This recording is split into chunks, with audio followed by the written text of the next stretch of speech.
was stupid. Sky wasn't going to wail on him, that much he knew for sure. The springs in the couch groaned as he twisted and fell against the cushions. Sky turned from the stove to him. Jesse, you want to give that couch a break? It's not like we can easily buy another one if you beat this one to death. His face turned from her. Jesse rolled his eyes and blew out a long sigh. You just go to a neighbor's empty house and take one. No big deal. Well, how about we just take care of the one we have? Yeah, whatever. Out of the corner of his eye, Jesse saw Dylan and Sky exchange a look. Here we go. Jesse, is there anything the matter? He parroted her words in his mind before she actually said them. Jesse, I'm fine, geez. I get a little rough with the couch, and you want to have a session. Okay, you're right, that's unfair of me. Not everything requires a heartfelt conversation, but if there's anything you need to discuss, you know you can, Sky said. Jesse gritted his teeth, then spoke in careful measured tones, yes, I know. There was another glance between the two of them before they went back to making dinner. From his chair in the corner of the living room, Wade cleared his throat and drew Jesse's attention to him. The man didn't say a word but raised an eyebrow at Jesse. Oh, for God's sake, Jesse said before jumping up off the couch and going out the door, making sure that it slammed with just the right amount of force. As he went, he heard Sky say, Jesse. What, Wade? What did you do? With amusement in his voice, Wade answered her, all I did was look at the kid. Jesse hid out at the doc's house overnight, sending word of his whereabouts through the men who kept the late watch of the community. Over breakfast, he talked the problem over with Kelsey, who encouraged him to get the talk with Sky over with. The look she'd given him said he was getting way too worked up about it, and when she told him, he just needed to calm down, he finally got the message and headed home. Wade was already gone when he got there, but Dylan and Sky were cleaning up after breakfast. Both offered hellos as Jesse dragged his feet across the floor toward them. He'd wanted to lead up to what he had to say nice and slow, gentle in the way he said it.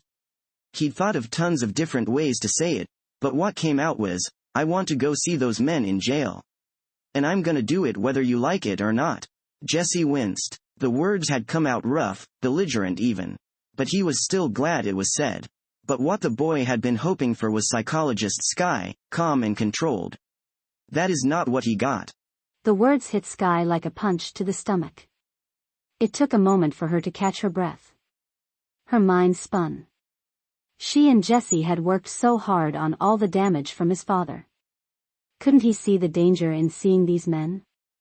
Even if all Calvin, Tony, Pete could do was hurl angry words, those words could scar him for life, as some of his fathers had. Jesse already had so many painful memories, why did he want to add one more? All her training forgotten, the therapist left, and the mother stayed. No. Absolutely not. Dylan groaned. Sky, hear the boy out. No.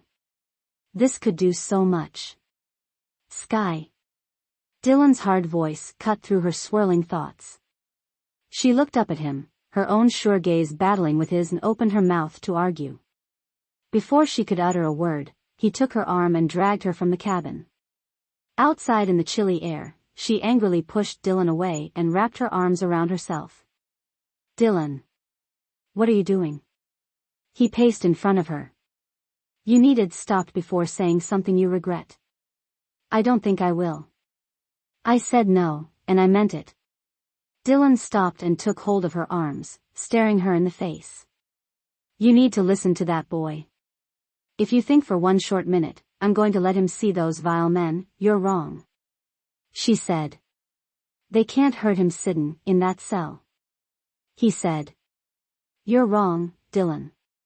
The vile words that slither from that Calvin's lips, Sky put a hand to her mouth. The things he's already heard them say. They could further damage Jesse. I don't want him near them. Dylan crossed his arms and stared at her. You weren't there, Dylan. Not for that. You can't understand. Sky took a long breath and laid her hand on his forearm. I don't understand why you think this is a good idea. His voice softened, but his stance did not. You know why. Sky did know that there were victims who felt facing their attacker empowered them. She got that. But not her Jessie. Still, she listened as Dylan explained. Those men killed his father, darling. Almost killed you. Tony beat the snot out of the kid. Jesse felt powerless, and he needs to get back his power. Seeing them behind bars will help do that. Sky was silent for a minute, but nothing Dylan had said changed her mind. He'll see them at the trial. Sky. We don't know when that will be.